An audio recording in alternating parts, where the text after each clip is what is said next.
Everyone, I am Eve Samples, Executive Director at Friends of the Everglades, here with my longtime colleague Gil Smart for our Friends of the Everglades live legislative session preview. Here we are again on the eve of another legislative session in Tallahassee. We're going to spend the next hour or so talking to you about what's coming down the pike, what you can do about it, what to make of it, and answering your questions. Before we dive into all that, I want to thank our sponsors, the Tierney and Wetzel Foundation. They empower this legislative accountability work we do.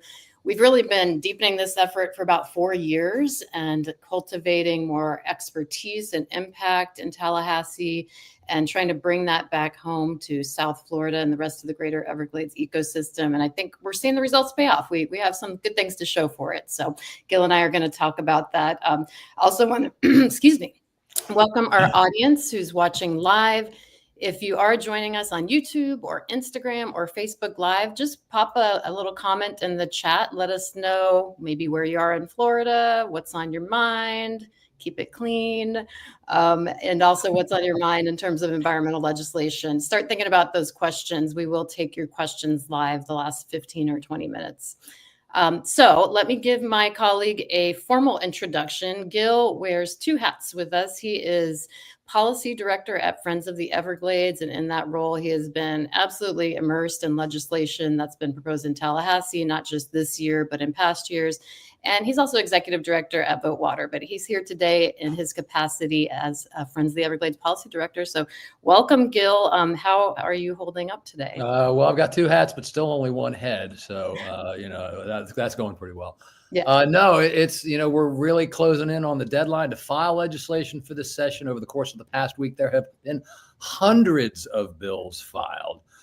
So we've gone through, we've checked them all out so we can pull out the ones that are in our wheelhouse. We're going to be talking about a number of them today. And, this is shaping up as a pretty typical session, which is to say there are some good proposals out there, but boy, there's a lot of bad proposals out there. We'll hit some of those low points as we go along here today. Yeah, for sure. So we teed up this conversation today ahead of session to really focus on whether our state parks will be saved, because I'm sure many of you watching remember the absolute uprising when 9 of our state parks were proposed for damaging development last year. And I have to say, people power worked, and the State Department of Environmental Protection and Governor DeSantis backed off that last year. But now we are involved in an effort to make sure that those bad proposals don't come back. So Gil's going to spend a bit of time talking about that. As you folks may or may not have noticed, there's a lot going on in the political world outside of Florida too. So at the end of our discussion today, we're going to talk about some of the federal cuts that have been proposed and how they intersect with our work at Friends of the Everglades, especially in terms of national parks and wildlife refuges. So a lot to talk about. We want to hear from you all. Thank you for joining us again. And without further ado, I will turn it over to you, Gil, to walk us through where we are at. All right. Well, so if we can get there we are. So we've titled today's presentation, Will Our State Parks Be Saved? Because saving our state parks, preventing inappropriate development of the type that was proposed last year is one of our top priorities as an organization this year. You can see here, this is a picture of Eve at a rally in Stewart to oppose the building of golf courses in Jonathan Dickinson State Park. There is some legislation, which I'll touch on here in a moment, that addresses that, not fully in our view, but we'll talk about that in a moment. 2025 legislative session starts next week. Next Tuesday, March 4th, runs all the way through May, 60 days. You can see Senator Ben Albritton is Senate President. Representative Daniel Perez from Miami-Dade County is the House Speaker. They are already making their presence felt in terms of what they want out of this legislative session. Here is, just for a quick review, is the list of our 2025 legislative priorities. You'll see number 1 is rescue the river of grass, which we're going to talk about in just a second. Protecting wetlands. And these priorities have stayed pretty consistent over the past couple of years. Our priorities don't change. We're always looking to defend water quality, wetlands, the Everglades. Or we're looking to defeat proposals that are going to harm our water quality and environment and that sort of thing. So again, you can take a look at these here. Protecting Florida state parks, number 3.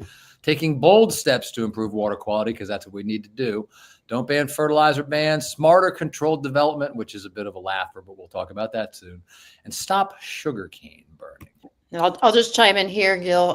If anyone wants to read our legislative priorities in depth, they are on our website, everglades.org. We just debuted those today. Actually, those have been on our site. Today, what we debuted is our pre-session report and analysis. So you can follow along with our presentation here and also dive into the documents.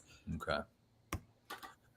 All right. So if you go back one, I'll jump into the first one, Gil, and then hand it back over to you. Sure. If you go back one slide, if you would. Yes.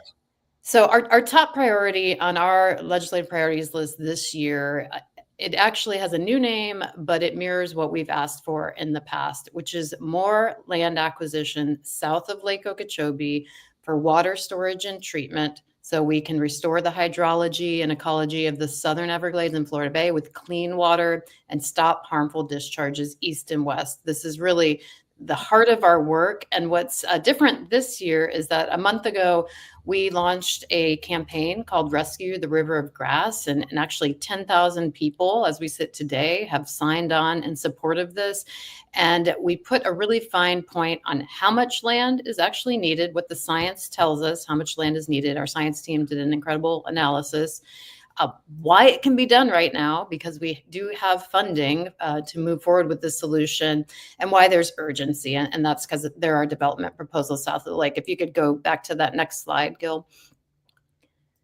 So there's not, to be clear, there's not legislation proposed in Tallahassee on this right now. What we are doing with help from so many thousands of you who have signed this petition is building public awareness and momentum, just banging that drum to get this solution accomplished as funds become available. This is a multi-year effort, and we're really excited about the response we've gotten to this launch and the enthusiasm around it. And Gil's already been up to Tallahassee, actually, ahead of session, and has talked to lawmakers about it. So just want to get that on everyone's radar as kind of our top tier legislative priority here at Friends of the Everglades, very much in keeping with our founding legacy by Marjorie Stoneman Douglas, who wrote River of Grass. This is all about reconnecting the River of Grass.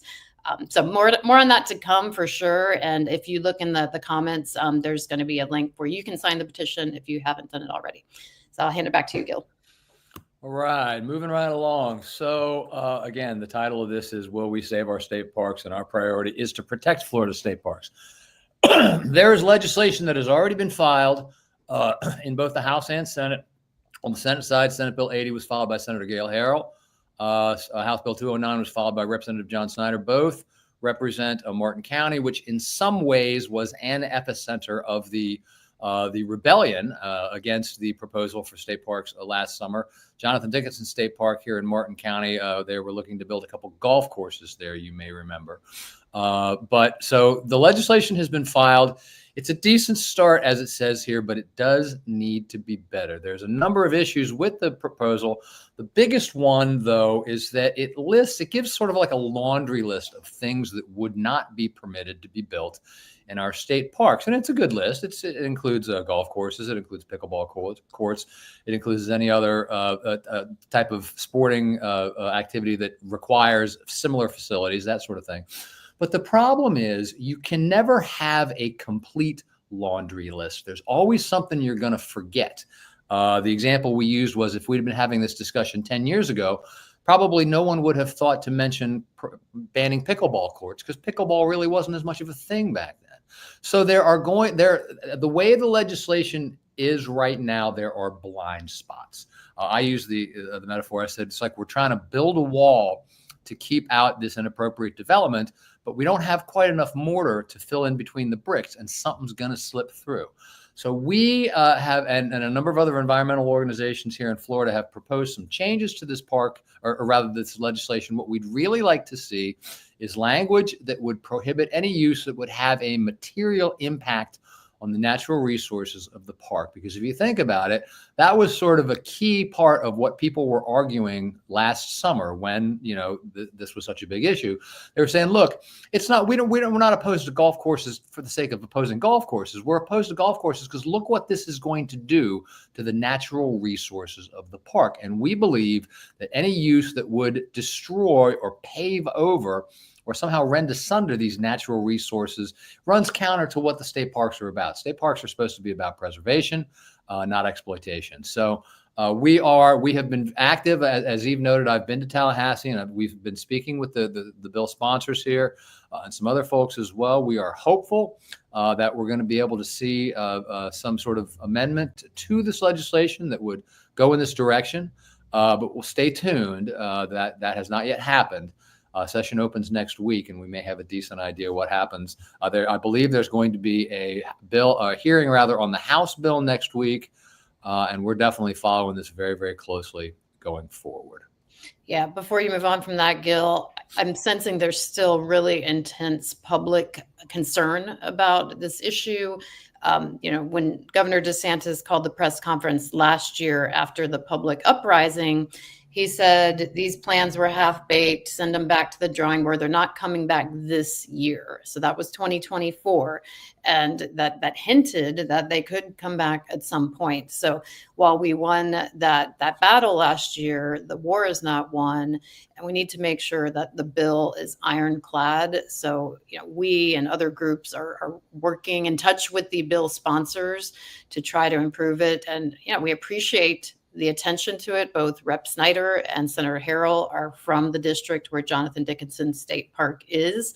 It's just really important to get this right so that it's an actual lasting win for the folks who care so much about our state parks. I mean, we have an incredible resource in Florida with our state parks. And not only were golf courses proposed for them, but up in St. Augustine area at Anastasia State Park, there was a huge hotel proposed. So totally out of character with what most folks want for our state parks. Right. And I think it's important to stress too, and you got at this, that people expect these bills to be ironclad, because if they're not, here's the problem. If the wording is such that some inappropriate development proposals could slip through, we're going to be right back at square one in a couple of years. We'll be right back where we started, which will be there'll be some proposal for something everybody realizes is not compatible with the state park.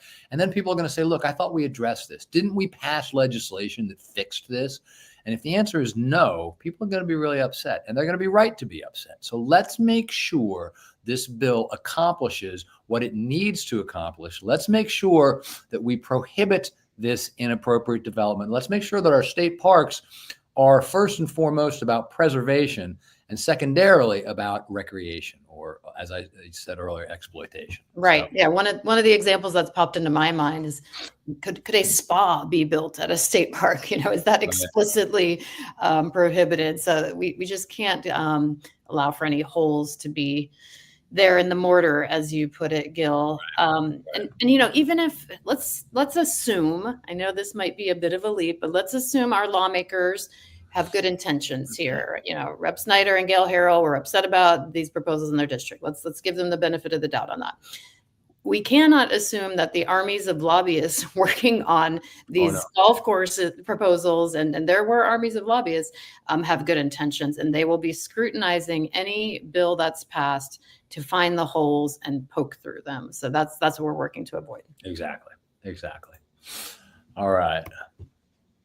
One of our top priorities is and has been protecting wetlands, and it's something we got to deal with every single session, it seems. Every session, it seems, there's an attempt to weaken wetlands protections, and this session is no exception. Here we have Senate Bill 492 by Stan McClain, House Bill 1175 by Wyman Duggan.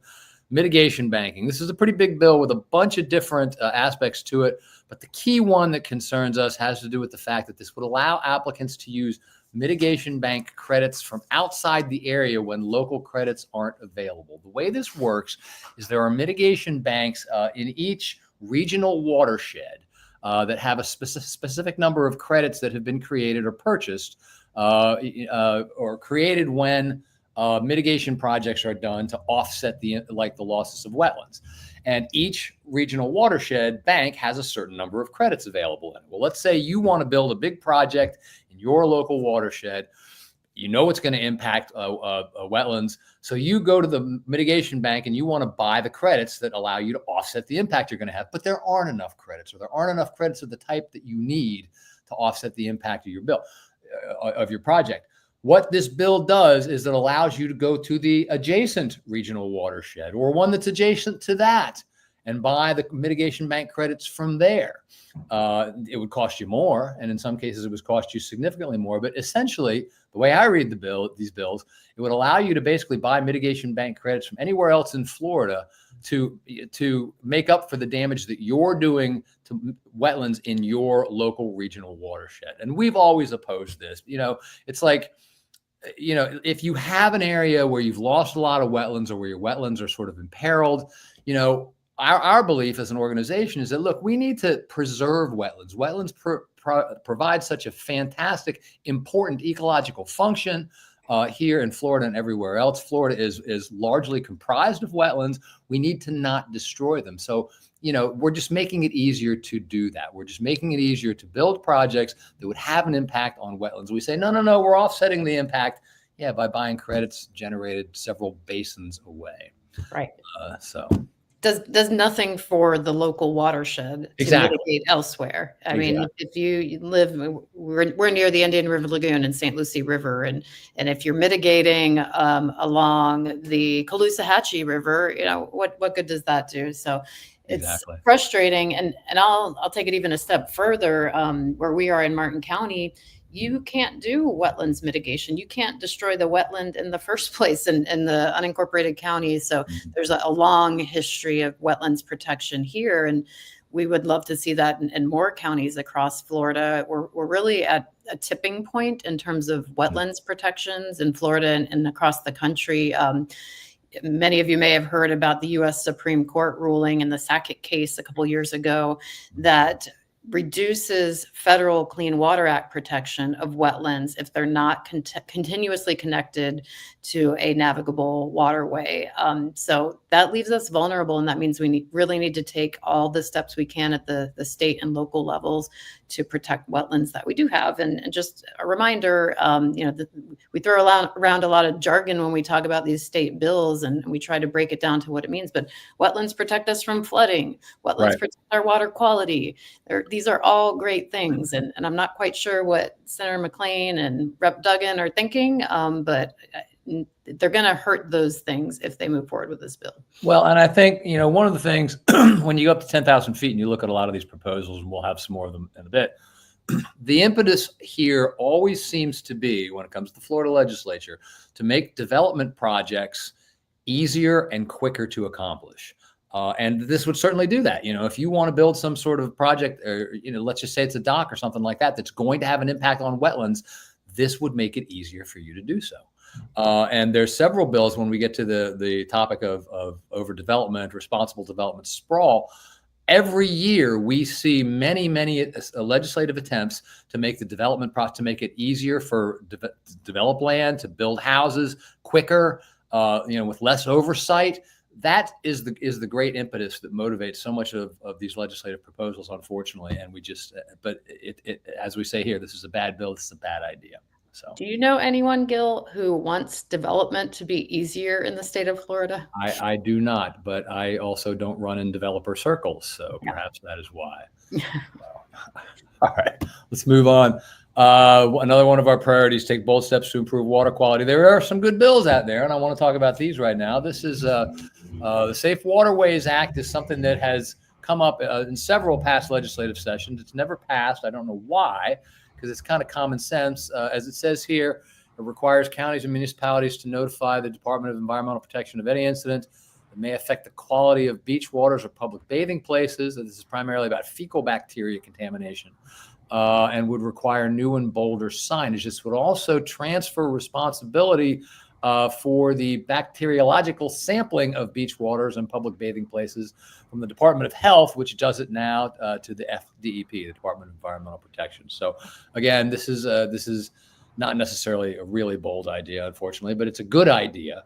and it is one that has come up in past legislative sessions, which certainly is worthy of passing this time around. And then Senate Bill 978 and House Bill 861 would speed up the process of identifying and expediting needed repairs to sewage disposal facilities. We think that's also a pretty good idea. But we've got the good, we've also got the bad and the ugly, and this is particularly bad and ugly. This is Senate Bill 832, House Bill 585, titled Former Phosphate Mining Lands. This was the subject of a recent piece by Florida investigative reporter Jason Garcia. If you read him, and if you don't, you should. He does a really nice job. I'm going to read to you the first two paragraphs of his recent piece. It says, for nearly 5 years, the Fortune 500 fertilizer giant Mosaic Company has been trying to fend off a lawsuit brought by a pair of mobile homeowners in Florida who say they've been exposed to dangerous levels of radiation while living in trailer parks atop land Mosaic once mined for phosphate. Now, Florida lawmakers may step in to give Mosaic a hand. That's what this bill is about. As you see, it eliminates strict liability from claims arising from the natural geology substance of a former phosphate mining site. In other words, if they can argue that, hey, there's naturally occurring radioactive materials in this area, you might not have a case, even though they piled lots more radioactive materials in that area. It also requires a detailed radiation survey of a site and documentation of levels before a suit can be filed, which could be a problem if you're renting a trailer on a former phosphate mining site and they don't give you access to do that survey. So again, once again, we see attempts. This is we called the one bill last year a polluter get out of jail free card. This is kind of that. This is kind of a repeat of that sort of approach and attitude. So yeah, and while this isn't in the greater Everglades, so to speak, it's emblematic of the legislature granting favors to polluting industries or trying to grant favors, and we strongly oppose this. Which is definitely a problem in the greater Everglades region. So yes. All right. Once again, smarter controlled development. No, we're not going to do that in Florida. We're going to do the exact opposite. So again, the first item, Senate Bill 1128, House Bill 1035, building permit applications in an area where an emergency has been declared within the past 24 months and that have been approved by an engineer and architect are automatically deemed approved. No need to go through the general approval process where you go to a public hearing, public meeting, and talk about your proposal. They're automatically deemed approved. Can we see any problems with this? I think we can. And then here's another one, Senate Bill 1118. This has to do with people who own land designated as an agricultural enclave. They can ask for administrative approval of development, regardless of future land use map designations or conflicting comprehensive plan goals. Yeah. I think this is where I jump in and say that Florida used to be a leader in growth management, and the state's Growth Management Act was heralded around the country as being one of the best. And we have been eroding that ever since 2011, when Rick Scott dismantled the Department of Community Affairs. And every session we see bills like this flying. We have successfully beaten back with allies some of these bad development bills. Groups like Thousand Friends of Florida do great work on this, but we haven't beaten back all of them, that's for sure, and including leaving citizens on the hook for challenges they bring. That was a big one in recent years. So we'll continue to play defense on these and try to hold off the worst. And there are, I'm sorry, am I on? Yes, there are other bad bills in this vein. We're just touching the surface here. So, but we want to talk about good things too. Thank you. We want to talk about bills that we support, right? Because there are some good bills out there. Senate Bill 946, we do like this one. Waste prohibits certain types of waste facilities within 2 miles of the Everglades protection area. This definitely has to do with the debate going on in Miami-Dade County over where to build a new incinerator. Senate Bill 836, House Bill 6023. This would remove state preemptions on auxiliary containers, wrappings, and disposable plastic bags. Now, unfortunately, there is a competing piece of legislation out there which would perpetuate those state preemptions on those items. But we, as is often the case, as is almost always the case, we think local governments ought to be able to make this call for themselves. Senate Bill 1184, House Bill 1063, carbon sequestration creates a state carbon sequestration task force. That is a good idea for obvious reasons. And then Senate Bill 1300, House Bill 1143, has to do with drilling, permits for drilling for extraction of oil and gas, prohibits it within a certain distance of national estuarine research activities, or reserves rather, I'm sorry. So there is some good stuff out there, as there often is. It's hard to work up a head of steam with some of the bad ideas, though. This is destined to be a big deal, and there's not a lot of talk about it yet, but we're talking about it. Senate Bill 7002. This has to do with water management districts, and it is being styled as a good government bill. It would impose new budgetary requirements on water management districts in the name of transparency. But it could do things like forcing districts to hold a referendum whenever they're seeking to use ad valorem taxes to finance a project. Some of the new restrictions it would impose on the South Florida Water Management District in particular might make it difficult for that agency to continue funding or to continue moving projects along to the extent that they have in the past. It could limit ultimately state funding, and that could limit federal funding in that federal funding is to match state funding for some of these SERP, Comprehensive Everglades Restoration Plan projects. There's a lot to this bill, but it's important to note that Senator Jason Brodeur, who's running this bill, had issued a press release when this bill was filed talking about how water management districts were founded for the purpose of flood control and water supply, but have been engaging in mission creep. It suggests that restoration is being viewed as mission creep, and that's something that concerns us. And I think should concern anybody who is interested in the idea of Everglades restoration or restoration of waterways elsewhere. That's right. So we're all for transparency, making sure that the millions of dollars being spent on restoration are actually going to projects that are effective. That part is great. But to the extent this is an attempt to rein in the South Florida Water Management District, which is the state partner on Everglades restoration. Everglades restoration under SERP, the Comprehensive Everglades Restoration Plan, is a 50-50 state-federal partnership. The South Florida Water Management District is the state partner. So are we making it harder for our state partner on Everglades restoration to do their job? Or is this truly about accountability and making sure that the projects are effective? And the devil's really in the details on this one. Gil and I have spent quite a bit of time looking through it, talking to people, getting a read, and we're going to keep watching it as it moves through session and as it potentially evolves. We're a little concerned about the intent. Oh, you're muted, Gil.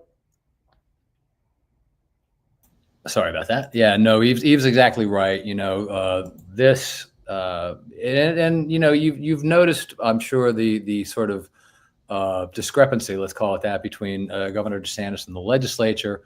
Again, part of Brodeur's press release talked about how there's a lot of money going towards projects like Everglades restoration, but there are needs elsewhere in the state. So certainly there are needs elsewhere in the state, critical needs, but we certainly don't agree that Everglades restoration is any sort of unworthy goal or use of public funds. And I mean, we could do a whole session, whole hour on this topic, because there are components of restoration, quote unquote, restoration, that are questionable, like deep well storage, and tall, deep reservoirs without enough water cleansing components. So again, the devil is in the details, and we need funds flowing for projects that really work.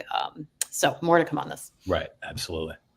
I just wanted to give you a look. This is our legislative accountability page on the website. It's everglades.org/legislative-accountability. There's also a quicker link if you go to everglades.org, the homepage. We've got a list of the bills we're tracking. You can sign up for text alerts.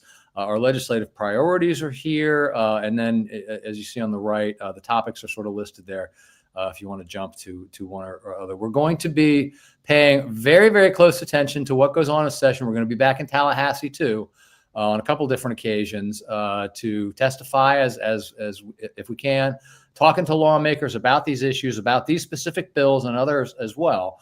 And just keeping track of what's going on, who's doing what's getting passed, what's not getting passed, what needs to get passed, that sort of thing. So check us out during the course of the session, and we'll have a lot of information. And if you got questions, please shoot them our way, and we'll do what we can to answer them.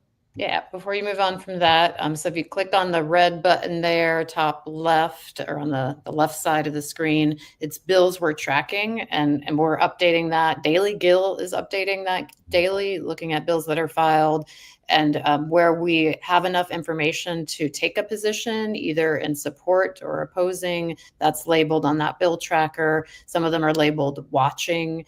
And as we get more information and context, we'll continue to update that throughout session. It's really valuable just to glance through it. It's not a super long document, and see what our lawmakers are doing on our supposed behalf in Tallahassee, right? Tallahassee is a very distant place from most of us who live in Florida, and it can be really hard to stay on top of what's going on, which is why we at Friends of the Everglades prioritize helping you understand it, because it really has a direct impact on our lives, on the ecosystems we care about, on our economy, on our health. And I think some lawmakers and some lobbyists bank on the fact that it is so hard to keep track of and so confusing, and things change so fast. So we are really trying to be a force for good to counter that. And other groups too. I mentioned Thousand Friends of Florida earlier. I know Florida Wildlife Federation had a legislative live stream, Florida Springs Council. There are a lot of groups out there that are doing good work, and we're swapping notes and trying to lock arms and really be a counterforce. Right. I mean, Tallahassee is remote in more ways than one. We were trying to make it less remote. And, there's a certain watchdog function performed by groups that do this work. Unfortunately, once upon a time, the media used to be pretty thorough in terms of watchdogging legislatures. The media has, declined, unfortunately, in terms of the number of people out there doing the work, able to do the work. So it falls to organizations such as our own to keep an eye on this on behalf of, the folks that we serve, and just make sure that what's going on. That's what this is about, is making sure what's going on, and then you can make your voice heard where it needs to be heard. So that's right. I know we're going to jump to talk about some federal stuff in a minute, Gil, but before we do, let's just talk about Governor DeSantis here. There's just some interesting dynamics going on. There are. And I think it's worth discussing. So Governor DeSantis just hit the 6-year mark in his tenure as governor. And things look a little different. I mean, he was getting everything he asked for the first, 5.5 years before he dropped out of the presidential race, basically, last year. And so the dynamics are a little different up there. I was hoping you'd talk about kind of what you've seen and heard since you've been up there, Gil. How is the governor's clout looking these days? Well, it seems, it's more and more palpable that he's a lame duck. We saw a flurry of news stories this week that Congressman Byron Donalds, is going to run for Florida governor. That's sucking up a lot of air out of the room. I think, for the first time, really, the legislature has challenged DeSantis this pre-session. They're not, in the past, the criticism of the legislature has been that they've rolled over for him, and they kind of have.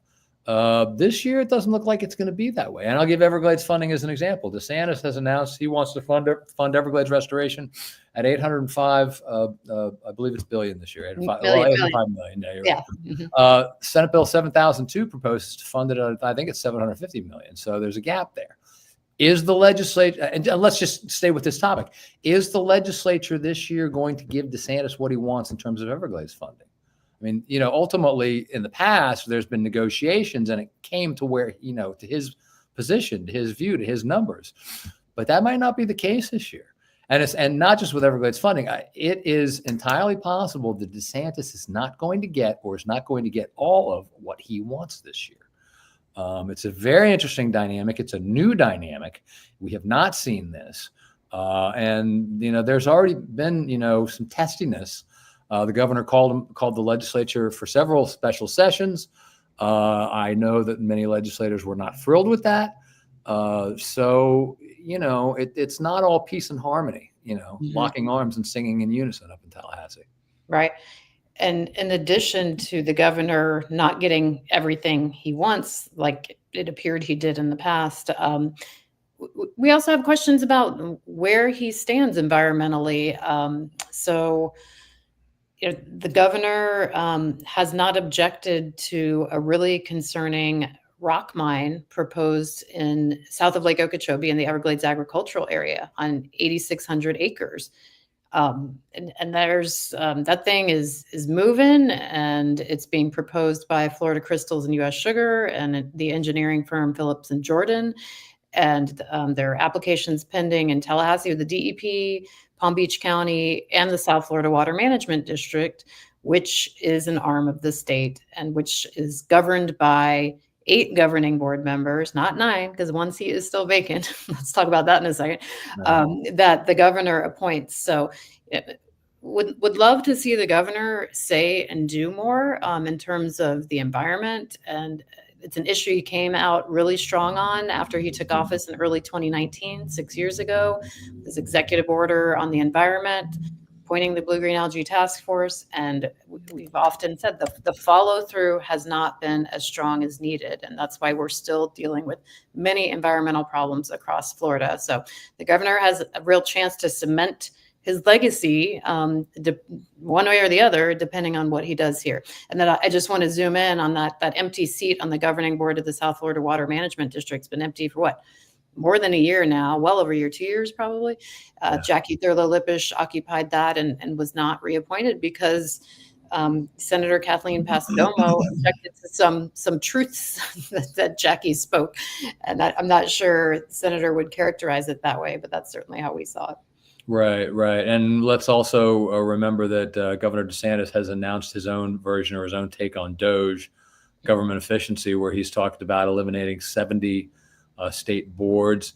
You know, one of the things we worry could be on the chopping block would be, for example, the state's Blue-Green Algae Task Force, which was appointed by DeSantis, soon after taking office in the wake of the horrific algae crises that we'd endured. Unfortunately, most of their recommendations were put on the shelf and not enacted into law. But we still see value in having that group, particularly, blue-green algae as a threat has certainly not gone away. And it's becoming much more prevalent around Florida, around the globe. So Florida needs, to be able to have a group of experts who can address that type of issue. But that team could be the type of thing that's on the chopping block with this. So yeah, we're working to get our hands on the list of 70 boards or commissions, is how they phrased it, that will be abolished or significantly reduced, according to the governor's office, under this new state level so-called Department of Government Efficiency, DOGE. So more to come on that. The news is coming fast and furious these days, and we are trying to nail down what that could mean for environmental issues, which of course is the lane we travel in. So that's probably a good segue to the next slide, Gil, if you want to jump forward one. Absolutely. All right. So I promised you we'd talk a bit about what's going on at the federal level. And of course, the Department of Government Efficiency cuts at the federal level have already had a significant impact on national parks and national wildlife refuges, including those in Florida. We've confirmed this week that at least 25 positions have been cut at Everglades National Park, Biscayne National Park, Big Cypress National Preserve, Dry Tortugas National Park, and Loxahatchee National Wildlife Refuge. Those are the parks and refuges in the footprint of the greater Everglades that we track. Those cuts include the scientists at the South Florida Natural Resources Center. This is one of a handful of such centers that work with national parks around the country to help ensure that we have the science needed to protect these incredible ecosystems within the boundaries of our national parks. So we put out a message to Congress this week. And if you go to everglades.org/standwithnationalparks, you can type in your address and it'll go to your member of the U.S. House and your senators. It's not limited to people in Florida. You can customize the message if you'd like. So take a minute, fill that out. I think it's one area where there's actually quite a bit of bipartisan support. This is not a partisan issue. We know people of all political stripes appreciate and want to protect our national parks. So we're going to keep talking about this. It's really in our wheelhouse. Our founder, Marjorie Stoneman Douglas, was a crusader for the creation of Everglades National Park, and it's really at our heart as an organization. So more to come on that. All right, we're going to turn back to Rescue the River of Grass. But before I do, I just want to thank everyone who's listening in the audience, and also mention that we can answer questions in the last 15, 20 minutes or so. So please start thinking about the questions you have about what's going on in Tallahassee, any of the bills that we just talked about. We're happy to answer them as best we can here. So I want to circle back to what we started with as our top priority here during this discussion, and that is restoring the flow of clean water in the Everglades ecosystem. So you can see in the image on the left, in the historic Everglades, there was a broad, slow-moving river of grass flowing south from Lake Okeechobee down to what's now Everglades National Park in Florida Bay. There was a very small marsh-like connection to the Caloosahatchee River. They only got seasonal flows in the historic system to the west from Lake Okeechobee. And to the east, there were no flows to the St. Lucie River from Lake Okeechobee in the historic system. The middle image, the altered Everglades, is what we live with now. So we've got damaging discharges east and west. In fact, we've had discharges from Lake Okeechobee since December, as the Army Corps of Engineers is working to draw down the lake in the name of lake ecology. Unfortunately, that has meant negative impacts to the St. Lucie and Caloosahatchee rivers. And then again, the southern Everglades and Florida Bay don't get enough fresh, clean water. The restored Everglades on the right is the vision that we're advancing as part of the Rescue the River of Grass campaign. And what it would take to restore the flow of water is 100,000 acres south of Lake Okeechobee in the Everglades agricultural area. And we think this is not only doable, but a really opportune time to march forward with this solution. I mentioned that we're seeing a rock mine proposal in the Everglades agricultural area. So different things are happening in that area where previously all we've seen is sugarcane cultivation, hundreds of thousands of acres of sugarcane cultivation, a little bit of vegetables here and there, but mostly sugarcane cultivation. And we're seeing the sugar companies are willing to take some of their crops out of production. And this is a really important time to contemplate the future of that land south of Lake Okeechobee and how we can deploy it for the greatest good. And another reason this is a really opportune time is there are Amendment 1 funds available to the state of Florida in the Land Acquisition Trust Fund for the next 9 or so years. More than $1 billion a year flowing into the Land Acquisition Trust Fund for, as the name suggests, land acquisition. Voters approved this back in 2014. It had a 20-year horizon, and we are about halfway through it. So we're going to keep talking about this, and these maps really show what we're trying to accomplish to rescue the river of grass. If you can jump to the next slide, Gil. If you haven't signed the petition yet, please do so. You can scan this QR code. You can go to everglades.org/rescue. You can also learn more about what we're discussing here. There's a lot of detail on the economic impacts, the ecological impacts and benefits, and also the public health benefits in Florida. And there's a huge cost of inaction. If doing nothing has a cost, and let's not forget that.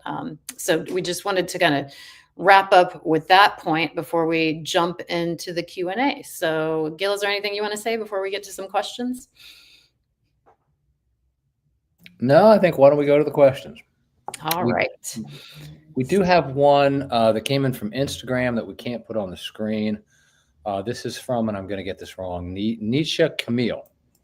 Camille, she says, you mentioned Jason Garcia is a good reporter to follow. Are there any other recommendations? Yeah. Excuse me. I would top that list. I would put Max Chesney's, who's a reporter for the Tampa Bay Times and a former colleague, actually, of both Eve and myself. He does a real good job, and particularly on the state parks issue, he was all over that. So that was good. Craig Pittman is a columnist with the Florida Phoenix who writes about environmental issues fairly frequently with a bit of a snark. but he does his homework, and he's a good on those as well. I would say Bruce Ritchie at Politico, FloridaPolitico.com, does a pretty good job. He covers the legislature, so he's on a lot of these topics pretty quickly. Anybody else you would recommend, Eve? Yeah, definitely Jenny Staletovich, who's now with WLRN in Miami, and she was with the Miami Herald for a long time. Over at the Herald, Alex Harris does a good job covering environmental issues with a focus on climate change. The risk of naming names is we're going to miss people, but I'll throw in a couple others here. Amy Bennett Williams in Southwest Florida, Chad Gillis, they're both with the News Press in Fort Myers, and long time, not just journalists, but residents of an area that they really care about. And of course, some of our former colleagues at TC Palm and the Stewart News are still here covering issues, doing important work. So a whole slew of others that I'm sure we're missing. All right. We got a question here from Mystic Magnolia. I like that name and also the profile picture. What can miners do to help support national and state parks and conservation efforts? So a lot. It's worth noting here that the petition that we're circulating for Rescue the River of Grass, you can sign it regardless of your age. This isn't one of the official petitions to get something on the ballot. This is a movement. It's about public sentiment. So please go to everglades.org/rescue and sign that petition. And you also are more than welcome to send a message to your members of Congress about what's happening with our national parks. So again, you can go to everglades.org and fill out that petition link. In fact, I think in some ways it's even more compelling when our members of Congress hear from folks who are young and they respond. We've seen it happen time and again. The River Kids are a group here in the Stewart area that once marched in the Christmas parade with Senate President Joe Negron, State Senate President Joe Negron, and they had his ear. And of course, those kids are now adults and working on environmental issues in their own ways. So thank you for that question. Would you add anything, Gil? No, I think, future voters, right? That's that. And it's great to see miners interested in these issues. And I really think your voice could resonate, so it'd be great to, the more you can do, the better. Yeah, definitely. All right, we've got another question from Instagram that I'll read. We can't share those on the screen. So please, if you're watching on Instagram, pop in with your questions. We are getting them. We just can't put them right on the screen for you to see. This is from Benji Stute. Hi, Benji. Thanks for tuning in. He asks, can you touch on where Amendment 1 funds have been spent historically? Perhaps some of the areas that money has been funneled that aren't exactly in line with what voters wanted. That is a really, really good question. And it's been a really disappointing chapter of Florida history. I'll take a first stab at it and then welcome you to chime in, Gil. Sure. So after 75% of voters approved Amendment 1 in 2014, the state legislature proceeded to spend some of that money. It comes from dock stamps on real estate transactions, by the way, so fees that are imposed on real estate transactions. They proceeded to spend some of that money on things like administrative costs, equipment, salaries, not land acquisition. And this actually became subject of a lawsuit filed by a number of environmental groups. Florida Wildlife Federation and Sierra Club were among them. And unfortunately, it did not succeed in court, really due to technicalities more than the heart of the issue. So we've reflected on that quite a bit because of what we're proposing with Rescue the River of Grass. The Amendment 1 spending in Florida, it's not a good record so far. For the second half of the proceeds, we have a chance, the state legislature has a chance to abide by the will of the voters and truly invest that money in land acquisition, put it where it can have the greatest bang for Floridians' bucks. Like, land is being developed at an insane pace across the state, and once it's developed, it's gone. So land acquisition for restoration, for preservation is just an incredible value to the state, and people care about this. Anything you'd add? I would agree. That covers it pretty well. I mean, it's pretty much a travesty that this money that was specifically, supposed to be used for land acquisition was used for other purposes, for overhead, for direct TV subscriptions, for hats. I mean, for a whole bevy of things that clearly voters did not intend this money to be spent on. But unfortunately, the challenge to that got defeated in court. So I think it's up to the public and organizations such as ours to make a case for actually spending this money on the things it was intended for. So, yeah, that's right. All right, we can take another question. All right, Amy Green. See, I knew I was going to forget somebody. Amy Green is a great journalist covering environment in Florida. Hopefully the question wasn't just because you forgot. All right. Thanks for asking the question. She asked, do you know whether DeSantis's DOGE needs to go through the legislature? Really good, important question. I'll tell you what I know so far. I'm not sure if it will answer the question, but the announcement we saw said that following in the footsteps of President Trump, Governor DeSantis announced he will be creating a state DOGE task force to streamline Florida's government and, quote, eliminate unnecessary bureaucracy. The main target of the task force is state boards and commissions, and DeSantis said they, quote, earmarked over 70 state boards and commissions for abolishment, and talked about the elimination of 900 positions. It sounds like the universities, the state university system in Florida will be put through a fine-tooth comb with this DOGE task force. And DOGE's recommendations for universities would go to the Board of Governors to consider. I am not sure what that means for the other cuts. Great question. We're kind of seeing this play out with the federal DOGE cuts and Congress, right? Like there's a strong case to be made that Congress has authority over these federal expenditures that DOGE is cutting. And I think the courts are going to decide a lot of these things. Gil, any other take on that? No, that's it. That's it. Yeah. Interesting time. And, a lot of things changing in Tallahassee. I mean, last I heard, we also still don't have a lieutenant governor, right? Jeanette Nunez was appointed to FIU and has not been replaced yet. Well, I may be wrong, but I think I saw something today saying that one of the things that they want to eliminate is the lieutenant governor's position. Oh, I didn't see that. It's hard to keep track of everything. Actually, there's another great Florida journalist who sometimes writes about environmental issues, Scott Maxwell at the Orlando Sentinel, has written for years that the lieutenant governor position is kind of a waste. So I don't know. Maybe that could be one bright spot if we're not wasting money on a lieutenant governor position that doesn't do anything. Right. All right. So do we have any more questions in the chat? All right. We've got one more. Robert Berg. Hi, Robert. Robert asks, what's the impact recently of the Army Corps' east and west discharges? I know there's been a big red tide off the West Coast, but the East Coast seems pretty benign so far. Good question. So our science and policy analysts submitted feedback to the Army Corps of Engineers on this last week, I believe it was. Mm-hmm. If you go to everglades.org and look at our latest news, you can actually read that feedback there. There has been a negative impact on the East Coast. Salinity levels have really taken a hit. So we're monitoring that, and we've been opposed to these discharges from the get-go. On the West Coast, Robert, it sounds like you're well aware of the red tide that really became a major concern a few weeks ago. And Lake Okeechobee discharges were adding fuel to the fire. Those discharges didn't cause that red tide, which was hanging out off the coast for months.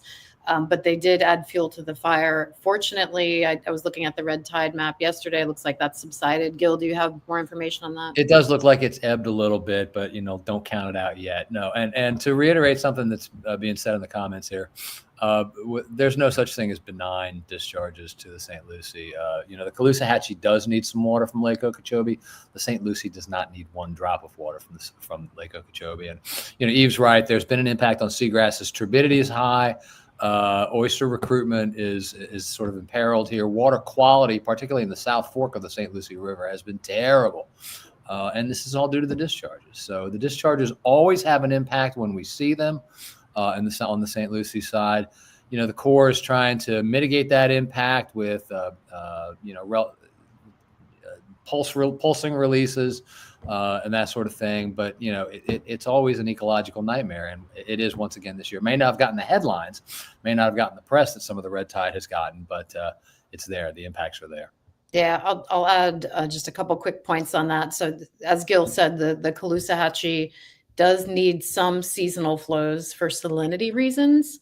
I know our friends on the Caloosahatchee side never want terribly polluted water from Lake Okeechobee, so it's a real conundrum there, and we're never going to advocate for damaging discharges to either coast. We're going to stand opposed to those things. And coming back to our Rescue the River of Grass campaign, this is the very heart of this issue. So in the summertime, when the lake is high and we get discharges, if we had more land for water storage and treatment south of the lake, we would not have to do damaging discharges east and west. The Army Corps would not initiate them. Right now, as the Army Corps is doing these quote unquote Lake Okeechobee recovery operations to draw down the lake for lake ecology, if we had more land for water storage and treatment south of the lake, we would not have these discharges east and west. So it is a long recognized solution. The numbers are not new. We've updated them based on projects that are already in the works, but it is really past due time to move forward with the solution. There's so many problems in this world and in the environmental realm that are difficult to solve, and the solution is unknown or out of reach. This is a case where we know the solution. We have the funds to get it done. It's a matter of the political will. All right. Do we have any more questions? All right. Vivian. Hi, Vivian. Vivian says, basic question, but how can we assist via volunteer work that excludes on-site work? I've tried to search, but seems like everything is in the trenches, so to speak. I got one on this. All right. And we are asking folks, in fact, we have an email going out today asking volunteers to help spread the word about the Rescue the River of Grass petition. So Vivian, if you would like to get on that volunteer list, we'll send you that email. Just email info@everglades.org and we'll get you on that list and really appreciate your help. And that's totally virtual. Gil, what would you say? Well, I would say if people are interested in these topics, these legislative topics, you can sort of follow along on the Florida channel. The Florida channel televises, so to speak, hearings on some of these topics. I believe there's rumored to be, anyway, a hearing in the House on the state parks bill next week.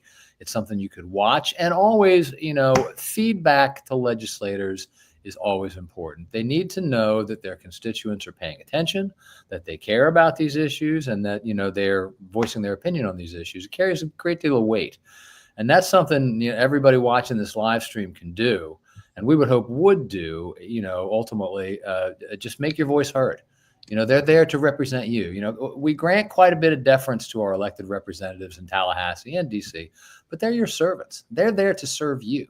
So, it's great when people can, tune in, pay attention, make their opinion known. If they're doing something you don't like, let them know about it. If they're doing something that you do like, let them know about it, that sort of thing. But that's always, democracy is not really a spectator sport. So. That's right. Yeah. Speaking up, there's again, a lot going on right now. And I think some folks get nervous about speaking up. Maybe you have a job where you're not comfortable, or, you don't want to tick off your family members, but find your lane and work that lane and share what matters most to you. We saw it last summer with the state parks battle. Speaking up really made a difference. And, the ticket there, the secret to that success was both virtual people power outrage on a Facebook group started by Jessica Namath, who's been a vocal advocate, and then also showing up in person. We had hundreds of people show up in person, and it really made a difference, those two combined things. Absolutely. Yeah. All right. Do we have any more questions? I'll ask. Allie Hartman is behind the scenes, our communications director, producing this for us as she does all of our live streams. We really appreciate her work. Not seeing any more questions. Oh, we do have one more. Nicole Matlock Mater. Hello, Nicole Mater. Thanks for joining. She asked, so how many acres are the 2 or so sugar companies willing to sell in the EAA? Close to 100,000? And if so, can we use the Amendment 1 funds for land acquisition? What will it take to move forward on this? It is a great and important question at the heart of this matter. So the companies collectively own, and Gil, fact check me here, close to 400,000 acres, those two companies own, right? Correct. Correct. And The land needed for restoration to prevent harmful discharges and restore the southern Everglades and Florida Bay is about 102,000 acres. So we need willing sellers to stand up. And yes, the answer to your question is that Amendment $1 can be used for land acquisition. In fact, it's in the name, Land Acquisition Trust Fund. So we'll be working on this, and I think it's an opportunity for these companies to, first of all, they can sell their land at market price, and it would certainly be a windfall for them. But second of all, to do something for the greater good of Florida. We need willing sellers, bottom line. And let's not forget that at one time we had willing sellers, right? Charlie Crist, U.S. Sugar land deal back in 2008. U.S. Sugar was willing to part with, I think it was, what, 180,000 acres? Yep. It was a lot of land back then. And, these companies are protected at every level of government, and the federal farm bill, state burn regulations, local government. Right now they're seeking a land use change in Palm Beach County. So the federal farm bill has been postponed, delayed for 2 consecutive years. And that includes a lot of protections for the industry. So things are moving in ways that we could see fruitful for this effort. So thanks for the good question. It is 1 o'clock on the dot. So I want to thank everybody who has joined us and offer Gil a chance to just say some parting words before he soldiers on into session, which starts on Tuesday. That sounds morbid. Don't get me started. No, thanks for the opportunity to be here, Eve. It's great. Thank you for everybody for tuning in here. Look, we got to pay attention to what goes on in Tallahassee and DC and your local county commission chambers. There's a lot of stuff that's going to, if you spend time on Florida's waters, if you spend time in the Everglades, if you spend time in Florida's national parks or state parks, there's a lot of stuff going on that's going to affect you, that's going to be of interest to you. Stick with us throughout the Florida legislative session. As noted, we'll be updating our bill list very frequently, almost daily, as they go through the committee process, as they get hearings. We're going to be involved as an organization. Again, I'll be back up in Tallahassee testifying on some of this legislation on behalf of the organization. Friends is doing more and more to have our voice, your voice, be heard up in the state capitol. And just stay tuned. Yeah, we'll be back in a month with a mid-session update. We'll do another live stream like this, and we'll also put out a report on everglades.org, just contextualizing all that bill tracking we're doing. And then we'll also come and do a live stream with you at the end of session. So we got 2 more of these to come. Gil and I will be back. We may invite some guests as we do. And we just want to thank you all for your time and attention, spending your lunch hour with us or watching this on replay. It matters, and we'll see you again soon. Thanks.